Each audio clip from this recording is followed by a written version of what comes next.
สนับสนุนโดย Tiger Crystal นิยมฟิตเนสศูนย์การค้าเวียงจันทร์เซ็นเตอร์แพลวพาวคลินิกห้างเพชรพไทยจิวเวลรี่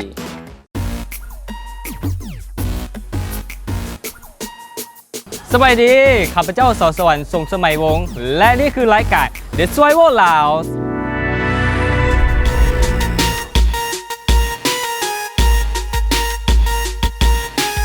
สบายดีทุกๆคนกันเลยและก่อนอื่นเบิร์ดก็ขอแสดงความยินดีกับน้องๆที่เข้ารอบ15คนและแสดงความยินดีกับน้องๆ3คนที่ได้สิทธิพิเศษได้สิทธิ์อยู่รอดจากการตกรอบนั่นเองขอเสียงตบมือดังๆและสำหรับมื้อนี้พวกเรานำใส่สถานที่ในการเรียนรู้ก็คือสถานที่นี้ศูนย์การค้าเวียงจันทร์เซ็นเตอร์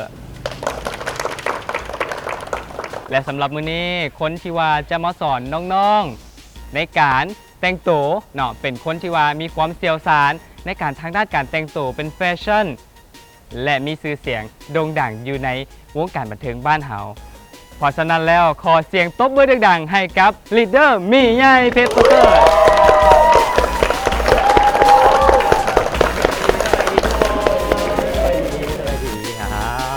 สบายดีว้าวแต่ละคนมื้อนี้รู้สึกว่าแต่งตัวมาแบบข่าพิธีกรกับข่าลีดเดอร์หลีเนาะ แบบจัดเต็มหลีซึ่งว่าในมื้อนี้เองลีดเดอร์มีใหญ่เนาะก็จะมาแนะนำในเรื่องของการแต่งกายในประเทศลาวเฮานี่ปัจจุบันนี้เพิ่นแต่งกายแนวใดอย่างแนวใดแน่และนอกจากนั้นก็คือฟังอินเตอร์ก็มีเช่นเดียวกันตามที่อ้ายอยากจะบอกก็คือแฟชั่นมันบ่มีอีหยังที่ฟิกตายโตมันบ่มีหยังที่ผิดคำว่าแฟชั่นหรือสมัยนิยมนี้ก็คือเป็นสิ่งที่เขาเจ้านิยมมาตั้งแต่มีการแต่งกายเฮา dress up แน่นอนก็มีคอสตูมของพวกเฮารวมๆมันจะอยู่ใน4องค์ประกอบนำกันเนาะบ่ว่าจะเป็นหน้าผมเครื่องนุ่งเกิบ accessory อันนี้ก็คือเป็น4องค์ประกอบโดยรวมและการแต่งกายนี่ก็ถือว่าเป็นหนึ่งในปัจจัย4พร้อมจะฮู้โจทย์กันแล้วหรือยังเนาะสำหรับโจทย์ในมื้อนี้ก็คือเขาจะให้น้องๆลอยน้ำโอ้แม่เนาะอันนี้ว่าหยอกเนาะหยอกถูกต้องก็คือเขาจะมีการแบ่งกลุ่มกันเบื้องต้นได้แบ่งกันเป็นทีมห้อยแล้วเนาะกับมีกลุ่ม A กลุ่ม B กลุ่ม C กันแล้ววันนี้มาฮู้กันเลยว่ากลุ่มทำอิฐกลุ่ม A จะได้รับโจทย์หยังกลุ่ม A ยกมือไอ้เบิ่งในมีไผกลุ่ม A มีไผแน่ว้าวแฟชั่นแบบสตรีทกันเต็มที่เนอะสำหรับกลุ่ม A โจทย์ของพวกเจ้าก็คือแต่งกายแบบใดเวลาที่พวกเจ้าสิไปเฮ็ดเวียกกับหัวหน้า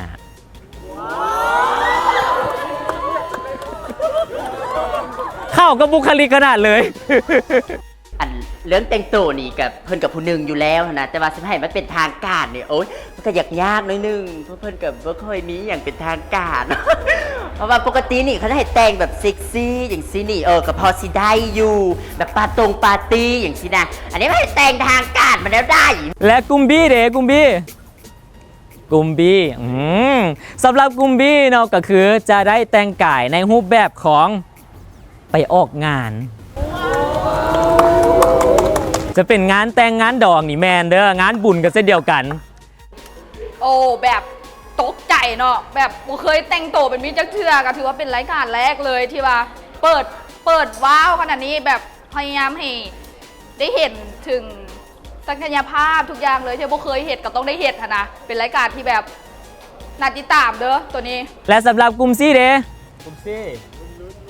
ลุ่ม C ในแบบสบายสุดเนาะกลุ่ม C ฟรีสไตล์เลยแต่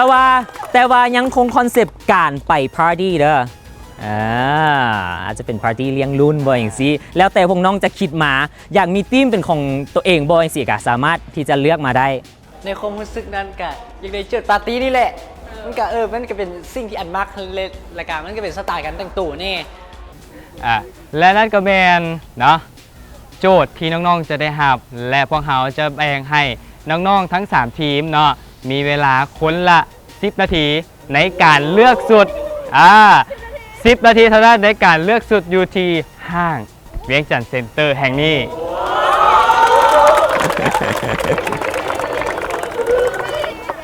และสำหรับกลุ่ม A พร้อมกันแล้วหรือบอออกมาเลยกลุ่ม A มาออกมาด้านหน้าเลยออกมาด้านหน้าเลย จือบอว่าแม่นอย่างโจทย์ของพวกน้อง ไปเมียกับหัวหน้า ไป แดน ประ เซ ชุ น มกับหัวหน้า ไปเรียกกับหัวหน้าเนาะ อ่า ครับกลุ่ม A พร้อมแล้ว เริ่มจับเวลาได้เลย ไปสู่ตายอยากหมุน